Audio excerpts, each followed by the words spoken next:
Oh, I have this bright light right behind me. I don't know if it's.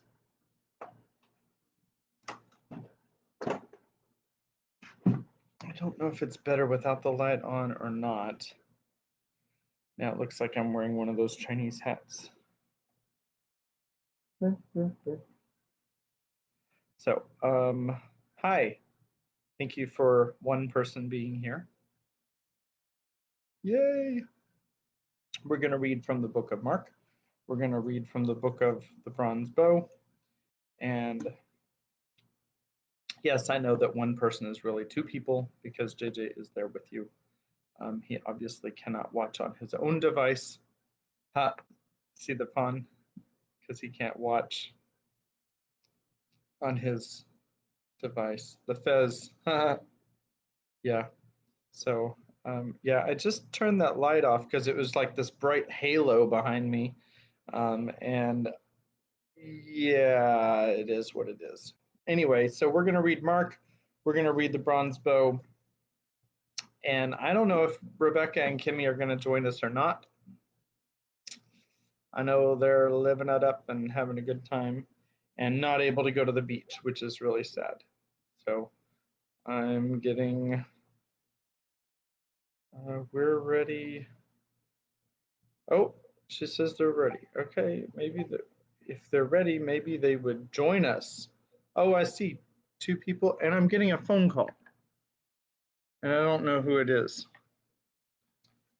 Let me see if that's Daniel.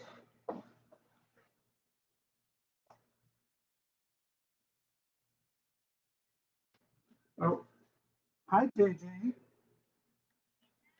Yeah. What? No, I knew you were watching. I just knew you weren't watching on your own device. Now you're listening on your own device. Okay. I see. I see how it is. All right. So I need to go though, okay? So that I can do the live stream. Oh, Rebecca says, hello, kiddos. I think that, oh, okay. Well, he hangs up. When we tell him to hang up, he hangs up. Some people just like hang on until I hang up. And that is not JJ. He just, when you say, okay, it's time to go, then he's done. All right. So we are, but Rebecca says, hello, kiddos. So that's what she said.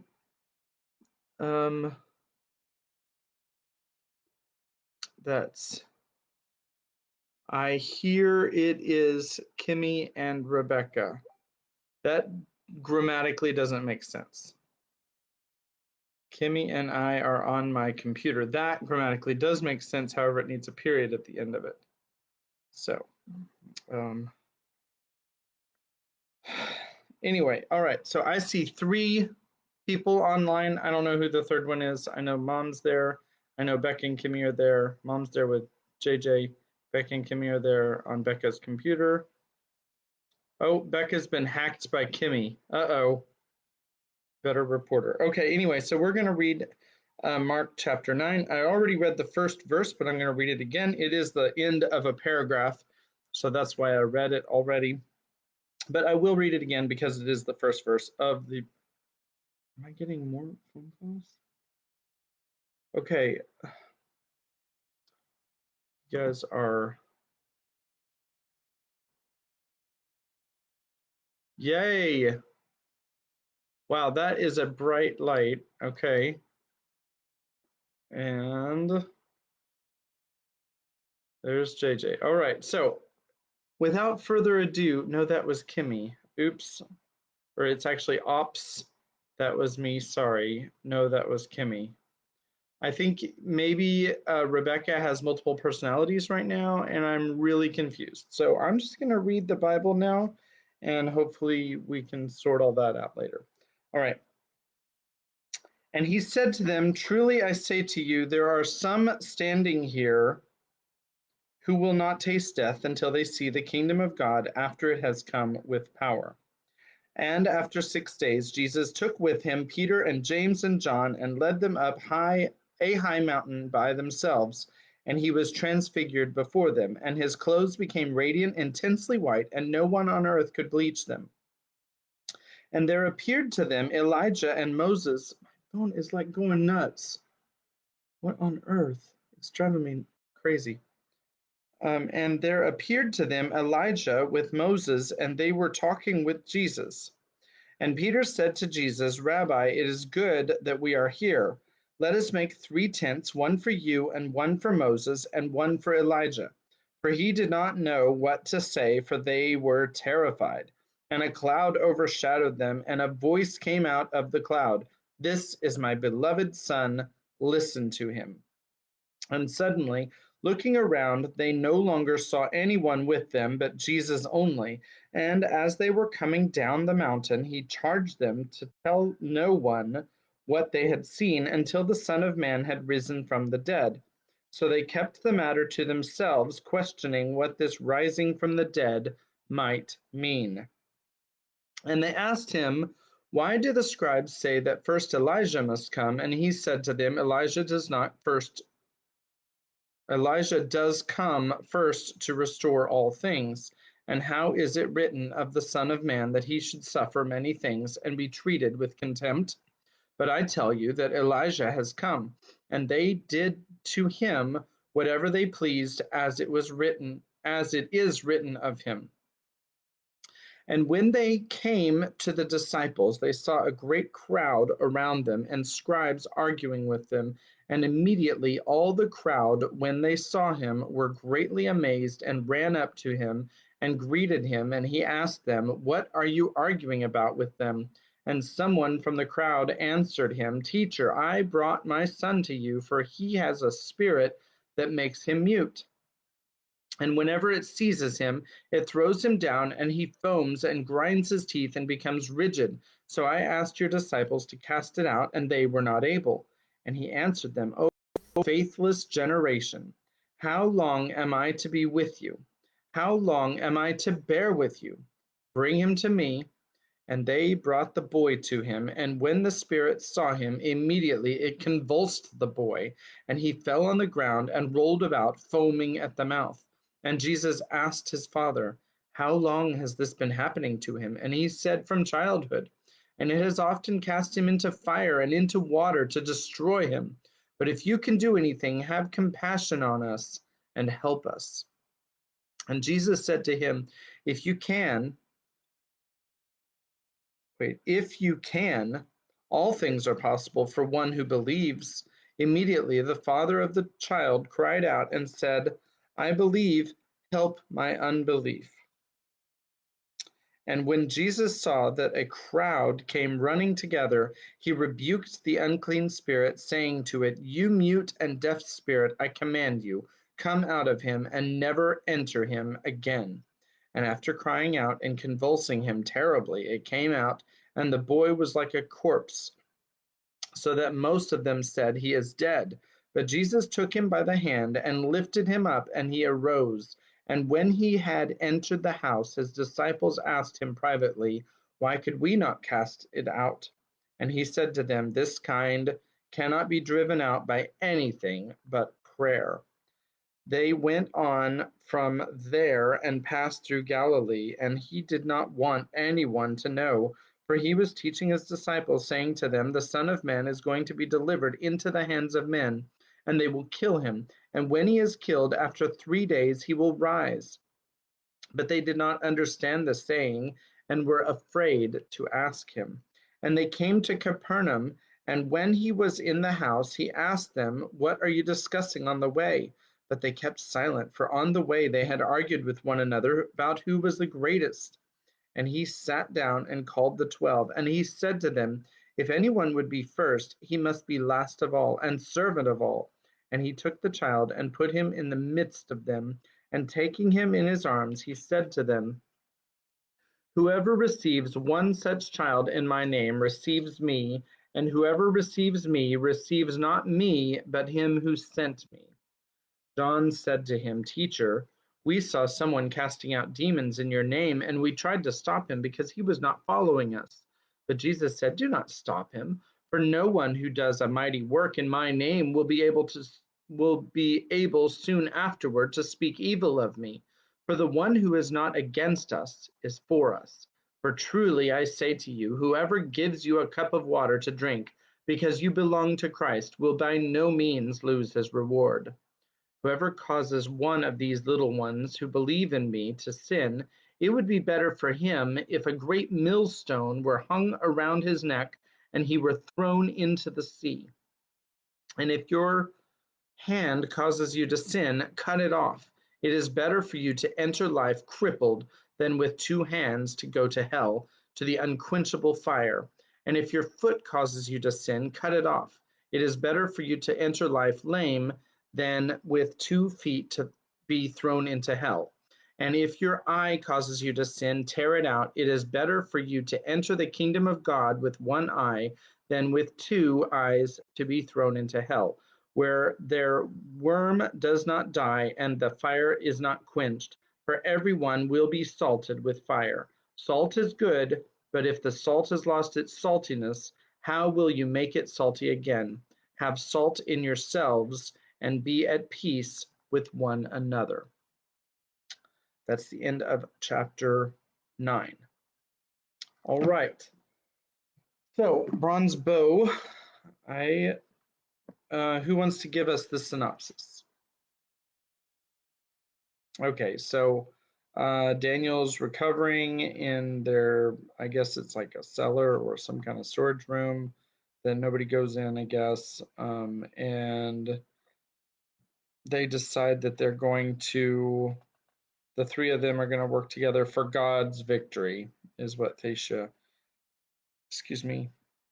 comes up with. They all agree for God's victory. They come up with this song that David had written. "God is my strong refuge and has made the way safe. He made my feet like hinds' feet and set me secure on the heights. He trains my hands for war so that my arms can bend a bow of bronze." So that's the psalm that they recite. I mean, Joel is training to be a scribe, so I'm sure he probably has the Psalms memorized, or at least a good portion of them memorized. All right, so now we're on chapter 8. I see that y'all are doing a lot of chatting in the background. That's good. I like lots of comments. Go ahead. Lol. No, I'm smirking. Took the watch away. Da, da, da. Laugh it up, fuzzballs. Okay. Wait. Here we go. Laugh. Haha. Okay. Da, da. Okay. You didn't see us in the South Passage. All right. So here we are. Chapter 8 of The Bronze Bow by Elizabeth Speare. All right. Daniel had overestimated his strength. Long before he reached the mountain, he knew that he had left the shelter of Joel's passageway too soon. Toiling uphill under a merciless sun, he had to stop so often that it was late afternoon before he came to the steep zigzag rise up the cliff. He was not sure he could make it.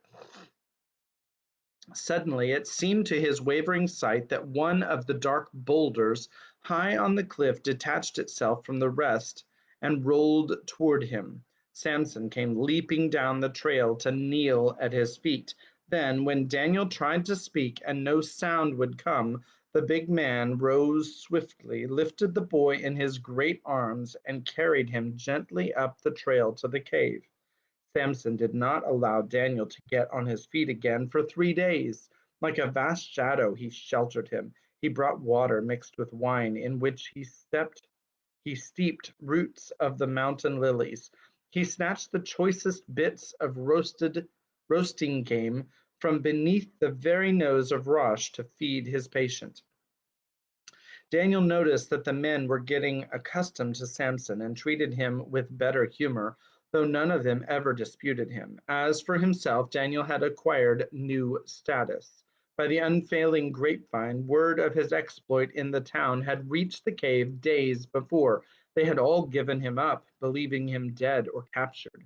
Some of the men admired his nerve, others were relieved to have him in charge of Samson again. For a day or so they made him a hero, and then they forgot the matter and ignored him, and life in the cave went on exactly as before. For Daniel, nothing could ever be the same. He had never admitted to himself that he was lonely here on the mountain. He had worshipped and feared Rosh.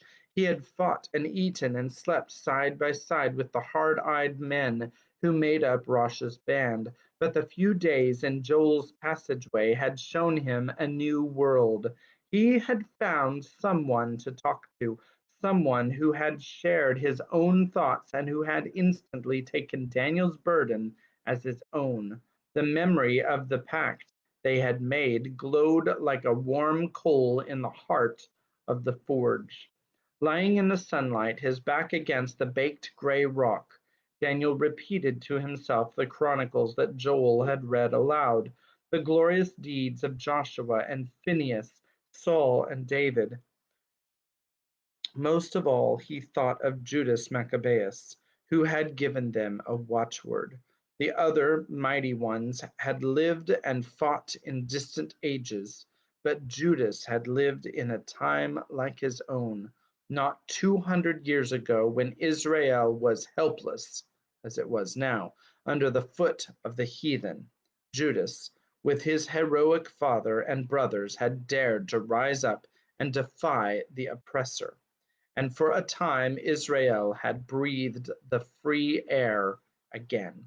Here in these very mountains, Judas, young and daring and cunning as a panther, had hidden from his enemies and taken them by surprise. Many brave men had joyfully laid down their lives for Judas, but never enough, never quite enough. This time, there were young men everywhere who longed for such a chance again. Together, he and Joel would find them. The third member of the pact? He was not sure about Thacia. In all his life, he had known only two girls, and he did not understand them. Compared to his own sister, Thacia was like a brilliant scarlet lily, glowing and proud. He could count on her loyalty to Joel. In all else, she was unpredictable. The very thought of her was disturbing. He tried to shut her out of his mind, and he tried to shut out the thought of Leia. Both girls so unlike, utterly unlike, seemed in some way to threaten his plans. The prospect of seeing Joel again occupied all his thoughts, and the opportunity came unexpectedly soon. A week after he was back at the forge doing the light work that Samson allowed him, Rosh brought him a dagger to mend. It was a special dagger that Rosh had carried for years as a talisman, and some mischance had sent it hurtling down a chasm. 5 men had been sent to retrieve it. 4 had come back empty-handed, but hours later the 5th, exhausted and bleeding, had brought the thing back. Rosh received it with scant gratitude. It was bent askew, twisted out of the shaft, and useless. "Fix it," he demanded of Daniel. Daniel took the blade in his hand. He thought that it might be mended, but he knew that he could not do the job. "I don't have the right tools," he explained. "It needs a new collar and rivet. My forge doesn't give heat enough." "Then get a rivet." Daniel looked back at the man. He would think a new dagger would be easier to come by, but he knew that Rosh had attached some sort of luck to this particular blade. "In the city?" he asked. "Wherever you can find them. This friend of yours, Simon, he said he was an ironsmith. Get them from him." Daniel remembered that Simon and Rosh did not see eye to eye. "You mean I should buy them from Simon?" "Buy? He is a zealot." He can give a scrap of metal for the cause. Daniel woke the next morning, hoping that Rosh had forgotten, but he saw at once that the leader was more determined than ever. He gave Daniel no money. All the way to the village, Daniel tried to think of an argument that would convince Simon the metal parts that he needed were costly. Rosh seemed to think he could snatch them as he might a squash from the village garden. It occurred to him that perhaps, unknown to Rosh, he could offer to do a day's work in Simon's shop. The smithy was closed, a bar and a padlock across the door. Strange, for if Simon had gone off about the village to fit a lock or repair a plough, he would have left the shop open to customers. Daniel sat down on the stone doorstep to wait. After a time, he felt uneasy. The unoccupied feel of the place grew on him, and he was not surprised when a passing villager called out to him, "If you're waiting for the smith, you'll have to wait a long time. Shop hasn't been open for a month." "Where's Simon?" Daniel called back. "Left town. Heard he went after a preacher, one who came through here a while back. There's a new smith in Karazin if you want some work done." Gone after a preacher. All at once, Daniel remembered that Sabbath morning and the strange look in Simon's eyes.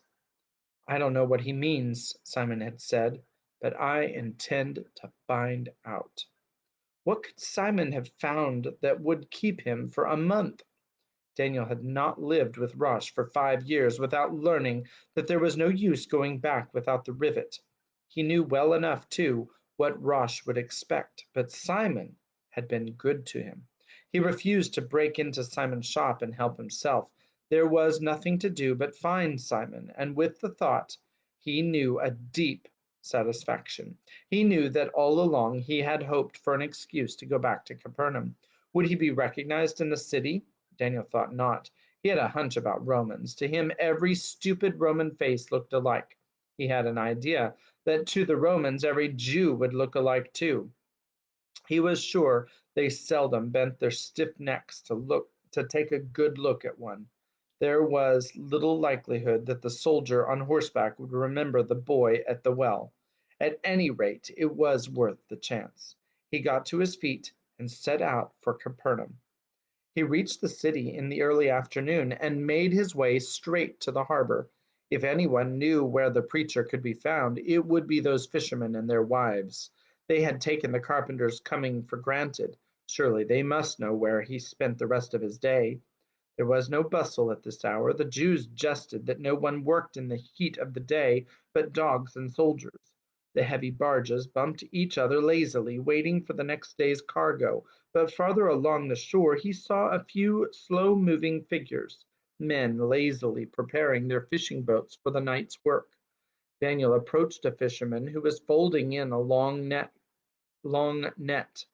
"I am looking for a preacher," he said. "I heard him talk here one morning." "You mean the carpenter?" The man nodded. "He's back in town again. He'll be here tomorrow without a doubt." "Do you know where I could find him now?" "That would be hard to do. Sometimes he goes about preaching, sometimes he takes a wood turning job, but at night you could find him at the house of Simon Bar-Jonas in Bethsaida. He sleeps there." Bethsaida was scarcely 2 miles the other side of the city, and there were many hours to spare before nightfall. Daniel had the excuse he wanted. He climbed the hill to the house of Hezron. He located the hinged door, and it swung open at his touch. He picked up a sharp pebble and scratched the shape of a bow on the mud wall, and looking carefully up and down the street, crawled through the door and along a passage. He waited for a long time. Twice he cautiously pushed open the door and peered out, knowing by the shadows on the street that he must soon be on his way. When he had almost given up hope, Joel came crawling along the passage. "I've checked every day," he greeted Daniel. "I didn't think you'd come so soon." "It was just luck," Daniel explained about the dagger. "Are you all right, Daniel? Thacia said your wound was not healed enough. You should have stayed here." With his usual thoughtfulness, Joel had brought a small loaf of bread, which Daniel munched gratefully. I must find Simon, Daniel said. It's time I started for Bethsaida. He hesitated. Could you go with me? This Jesus, I'd like to know what you make of him. Joel considered. There's talk about him everywhere, he said. Do you think he's a zealot? Father says he's dangerous. I'd like to see him myself. Yes, I think I'll risk it. At dusk, the two boys emerged from their hiding place, and Joel led the way through the unfrequented streets till they came out on a path above the lake. Below them, four men were sliding their boat into the water. As they watched, three of the men climbed aboard. One took the heavy oars in hand, the last man gave a shove, and the boat drifted slowly out from the shore, its image wavering on the glassy surface. The oarsmen began to sing, and the others took up the melody. For a long time, as the boys walked on, the song floated back over the water with a strange sadness. The village of Bethsaida was a tumbled mass of fishing shacks in the gathering darkness. Smoky light glimmered from the open doors of the huts. They followed the one narrow street till presently they overtook a man and woman who walked slowly to keep pace with a small boy who stumbled between them. Before Daniel could speak, the man looked back and questioned them instead. Do you know which one would be the house of Simon the fisherman? We're looking for it ourselves. The man nodded. With so many looking, it shouldn't be hard to find.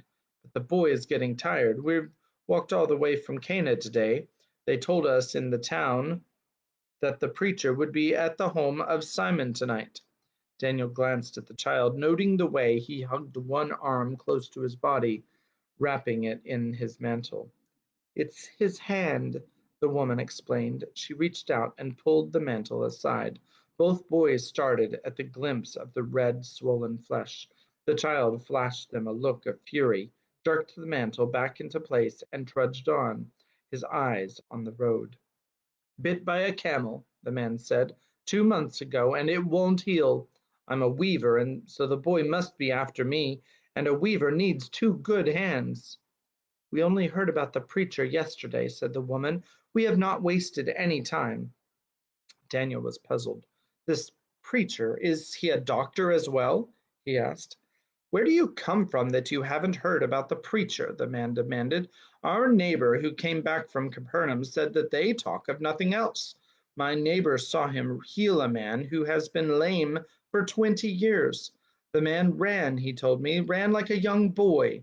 If this preacher can do that, he can heal my son. Daniel glanced at Joel uneasily. Have you heard of this? He asked under his breath. Joel hesitated. There is talk. Father says, he checked himself, and the two walked on silently, keeping their doubts to themselves. It seemed a shame to have made a child walk all the way from Cana. Presently, the murmur of many voices came to them. The sound drew them away from the street into an alley, at the end of which they made out the outline of a house. The square of light that was the doorway was choked by dark figures. People crowded the room inside and overflowed into the courtyard, blocking the path to the door. Some sat cross-legged on the ground or leaned against the gate. They seemed to be waiting.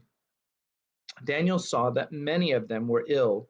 Some had been carried here and lay on the ground on crude litters. All about him he saw canes and crutches and the glimmer of bandages. From one corner of the yard, smoke rolled from a clay oven, carrying a pungent odor of frying fish. The two boys stepped all around the litters, and Daniel plucked the coat sleeve of a man who leaned on the doorpost. Peace, he said. Peace, responded the man. There's no room inside. The master will be out when he has finished eating. I'm looking for a friend of his, Daniel said. Simon, the blacksmith from Catsa. Do you know of him? The zealot? He's inside. The man leaned into the door and called out, Simon, there's one here asking for you. The figures in the doorway shifted. Framed against the square of light, Simon peered out into the dim yard. Here, Simon, it's Daniel from Catsa. Daniel! There was genuine pleasure in the man's voice. I'm glad you found the place. Come inside. Have you eaten? They pushed their way into a small room, smoky, airless, overfull of dark bearded men. The smell of fresh bread, of fish, and burning oil made Daniel's heart swim. He introduced his two friends to each other. By the look of you, you've walked all the way from the mountain, said Simon, but first you must meet the master. One hand on each boy's elbow, he steered them across the room. Daniel stood face to face with the carpenter. The man's eyes, looking straight into his, blocked out every other thought. Filled with light and warmth, those eyes welcoming him with friendship, yet searching too, disturbing, demanding. I am glad you have come, Jesus said. Daniel could say nothing at all. For a moment he was afraid. Only when the man turned away and his eyes no longer held his own could he breathe freely again. Simon found a place for the boys between two burly fellows who reeked of fish and garlic. Someone had led Jesus to the seat of honor at the head of the table. Several women were moving now among the men, carrying wooden platters of bread and lettuce and small fish fried in oil. They placed the dishes on the mat before Jesus, and he looked up with a warm smile. You must have worked long, my daughters, he said, to provide a feast for so many. The women glanced sideways at each other, smiling. Their brown faces flushed. Jesus reached out and took a wafer of bread from the plate. A voice spoke from the end of the table. Teacher, a man said, no one has provided for us to wash our hands. In this house do you not observe the law? The woman of the house gasped, hand against her mouth in dismay. All her pride and pleasure was wiped out in an instant. Was it needful? Her eyes pleaded with the carpenter. I did not think so many. Do not be distressed, Jesus answered her gently. It was not needful. He looked down the long mat toward the man who had spoken. In this house, the food has been given us with love, he said slowly. Let us make sure that our hearts, rather than our hands, are worthy to receive this gift. He stood up, his long white robe holding the light, and spoke a blessing over the bread. Then he passed the platter to the one beside him. Daniel glanced at Joel. With a pucker of confusion between his brows, Joel had taken a small morsel of the bread and was putting it to his lips. Perhaps this was the first time in his life, Daniel realized, that Joel had deliberately broken the law. He too must have felt the carpenter's words as a reproach. When the short meal was done, Jesus rose from the table, gave thanks again to God and to the woman of the house, then moved slowly through the crowded room to the door. Instantly a clamor rose from the courtyard, a frenzy of wailing, shouting, pleading voices. Let me touch you, Rabbi. Let me only touch the edge of your cloak. My son, Rabbi, he has had the fever for 7 days. Over here, master, look this way. I cannot move for the crowd. Jesus stood on the threshold for a moment, looking out over the wailing people. Daniel, who had pushed close behind him, almost reached out to hold him back. Those people out there, so frantic, they could tear a man to pieces. But Jesus stretched out his hand and spoke, and the clamor died away. A few voices kept on pleading. The moaning could not all be stilled, but once again the crowd waited. Then Jesus stepped down into the courtyard and moved with serenity among them. Feeble hands reached out to him, stretched and grasped at his clothing. Some of the sick dragged forward, and when they could not reach him, kissed the ground behind him.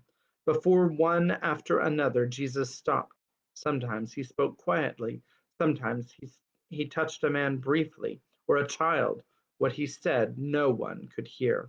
Suddenly a scream rang out. I am well, a woman cried. He has cured me. I am well.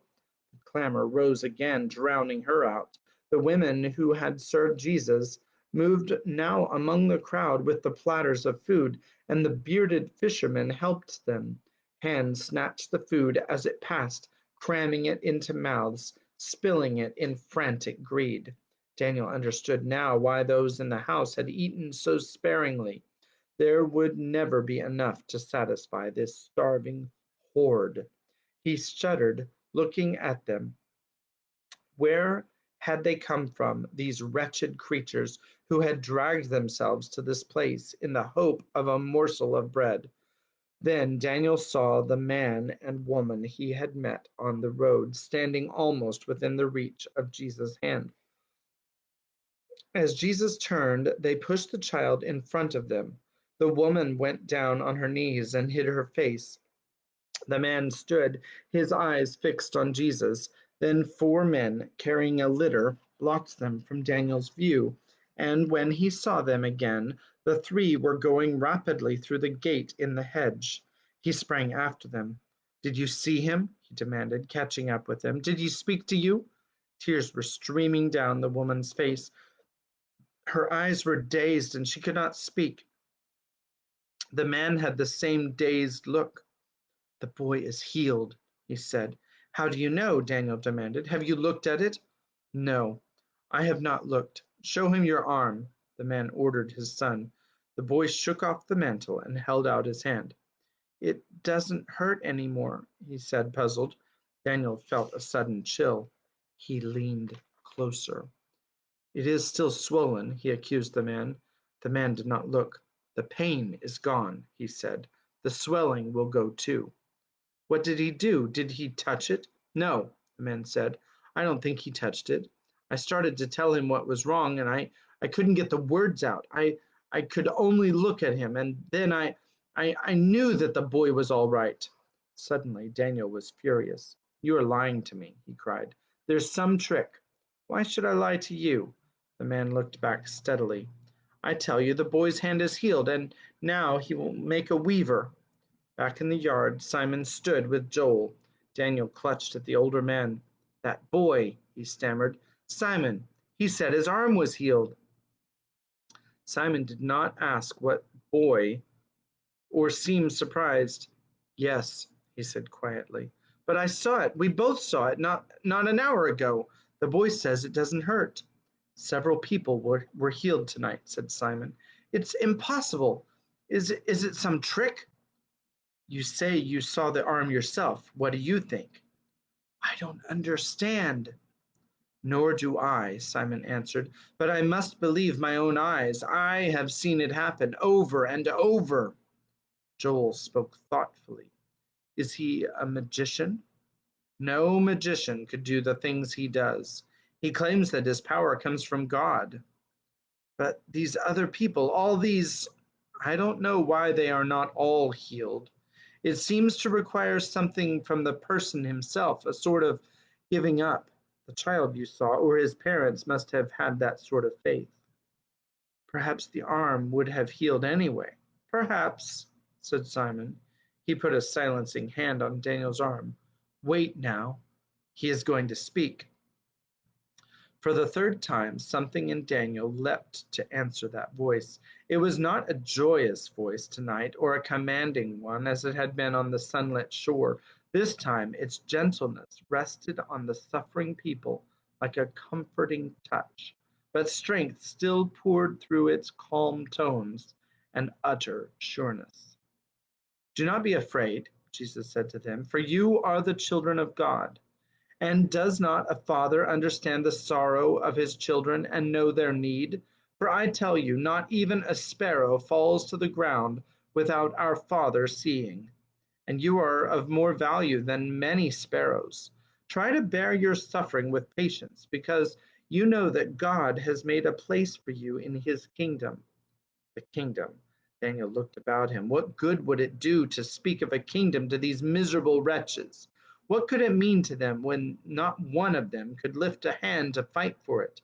But he saw their faces, white, formless blots in the darkness, all lifted toward this man.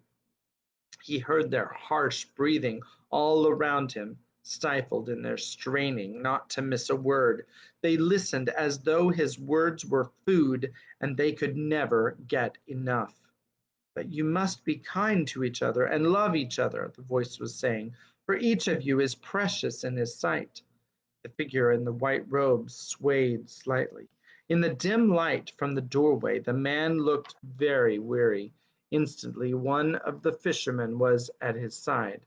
Another one came from the house with a lighted lamp. Together, shielding him from the people, they persuaded their master across the garden.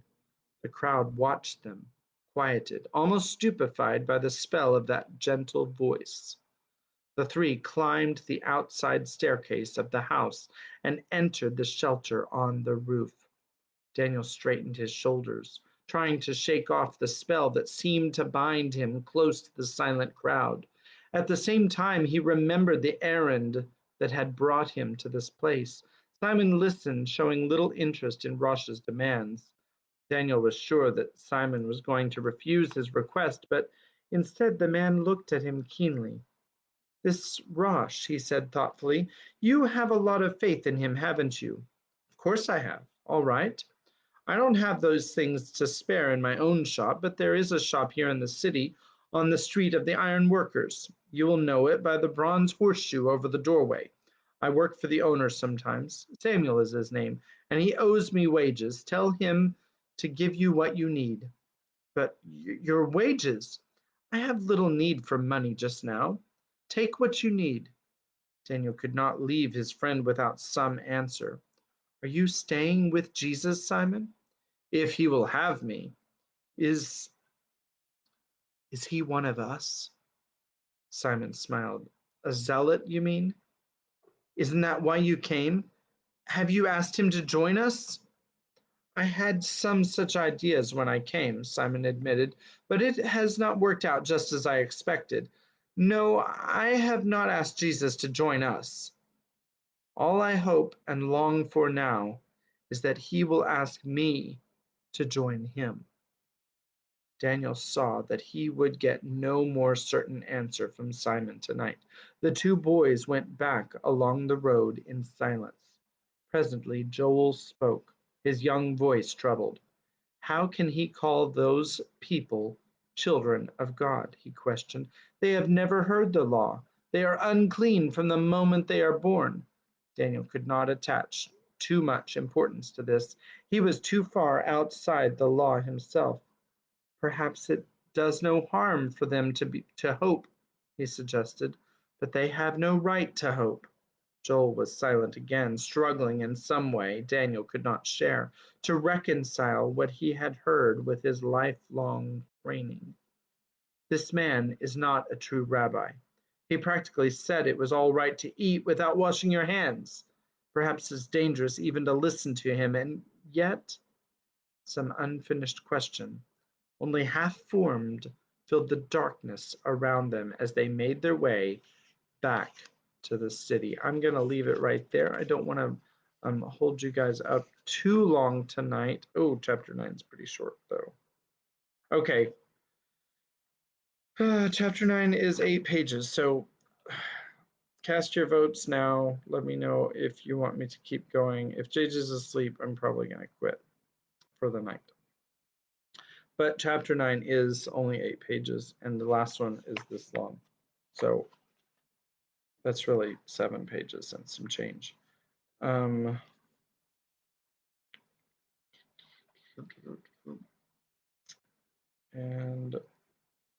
yeah, so next time we'll probably read chapters 9 and 10 together because they're both pretty short. So let's just do that. Oh, Mom says keep going. Da, da, da, da, da. The danger is that if I keep going, I might just want to read chapter 10 too. All right. I'm getting attacked with text messages now. Ooh, he says go. Wow. Okay, I need to put a wow on that. There it is. All right, chapter 9. 5 mornings later, Daniel sat at the foot of the mountain trail waiting. Though the sun weighed down on his head like a vast hammer, the palms of his hands were cold and damp. Any moment now, the man he waited for would come into view. This was the first job he had ever had to do alone.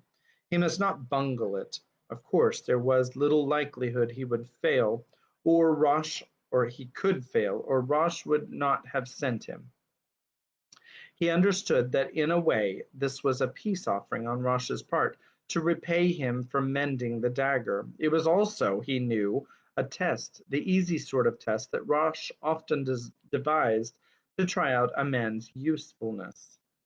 He'll be alone, Rosh told him. Always travels alone, the old skinflint by the back roads, pretends to be a beggar, whining at everyone he meets for a mite of bread for his next meal. He could buy the tetrarch's palace if he wanted to. He lives like a pauper, and every month he carries a bag of gold across the mountains to the coast and smuggles it to a friend who's buying property for him in Antioch. One day he'll disappear and spend the rest of his life living like a king. But he reckons with me first. This bagful comes to me.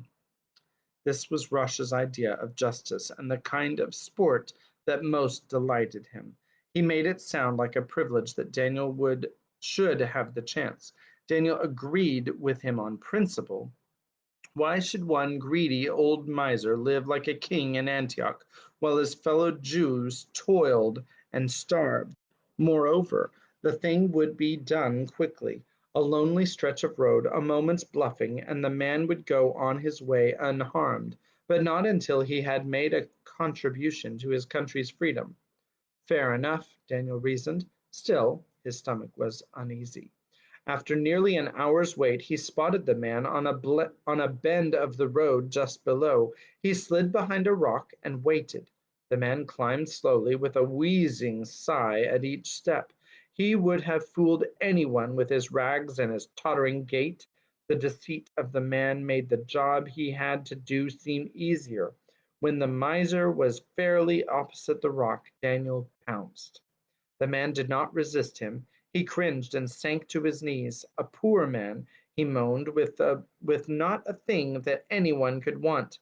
Daniel jerked him back to his feet and reached for the girdle. Then, like a snake, the man struck. Daniel caught the gleam of the knife barely in time to grip the man's wrist. He saw the cold glitter of the man's eyes. For a moment they struggled in deadly silence. Who could have guessed that bony frame would have so much strength? Then Daniel saw the second dagger, this time in the man's left hand. With one mighty, unthinkable thrust, his own fist came up, and the man crumpled back across the path. Daniel stood breathing hard. Then he stooped and felt for the man's girdle. The money bag was there all right, a fat one. He stuffed it into his own girdle and turned away. The thing was done. At the turn of the road, he looked back. The man lay sprawled on the road, and suddenly a long forgotten memory hit Daniel's stomach with the thud of a blow. For a moment he stood, feeling wretchedly sick, and then he remembered. How many times in his childhood had he waked in the early morning and seen his grandfather lying just like that on the mat beside him, cap slipped sideways off the pinkish scalp, scrawny neck muscles stretched like a half-grown chicken's. Curse Rosh. Daniel knew what the orders were. He should get away from this place as fast as possible. He looked behind him up the pathway at the rocky hillside. If anyone were watching, he would be laughed out of the camp. But he could not leave an old man who looked like his grandfather lying helpless on the road. He went back and knelt down, his throat suddenly like ice, and fumbled in the rags over the man's chest. With relief, he recognized a certain beat of life under the bony ribs. He picked the man up, carried him to the side of the road, and laid him down in the shadow of a rock. Then he sat down and waited.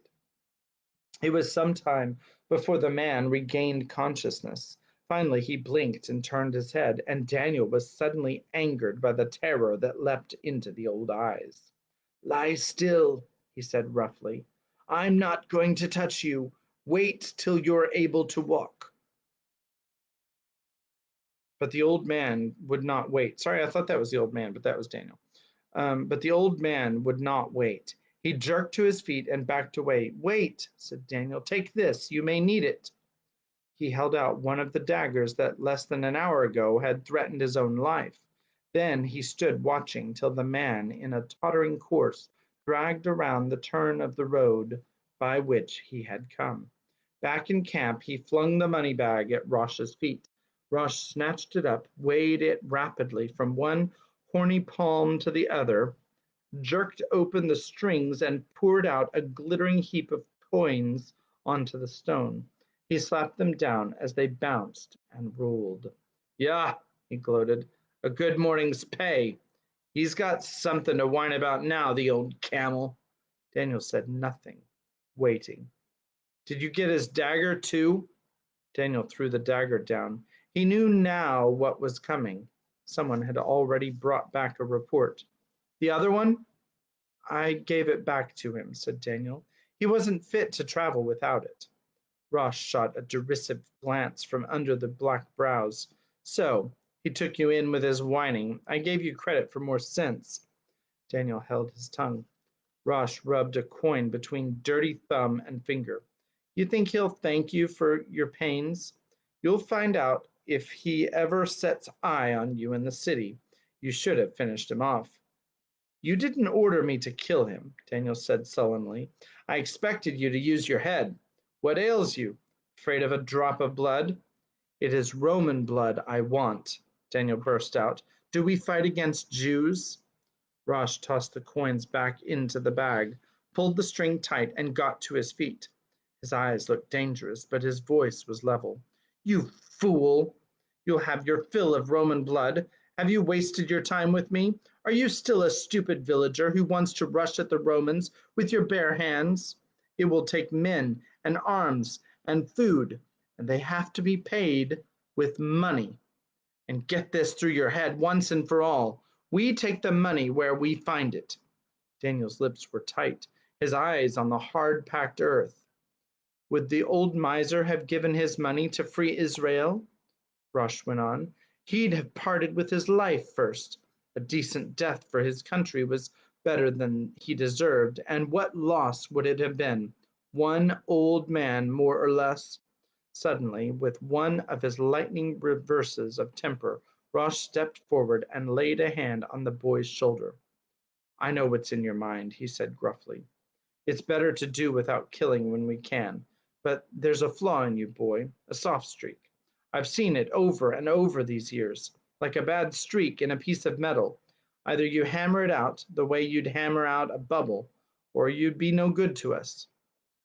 When the day comes, there'll be no place for weakness." Daniel's head went back. "Wait a minute," Rosh warned, bearing his hands down as if to hold down the boy's leaping anger. "I didn't say cowardice. You think I don't know you inside and out? But softness can be just as dangerous, and by all the prophets, I'm going to hammer it out of you if it's the last thing I do. Someday you'll thank me for it." Rosh took his hand from the boy's shoulder and held it out, waiting.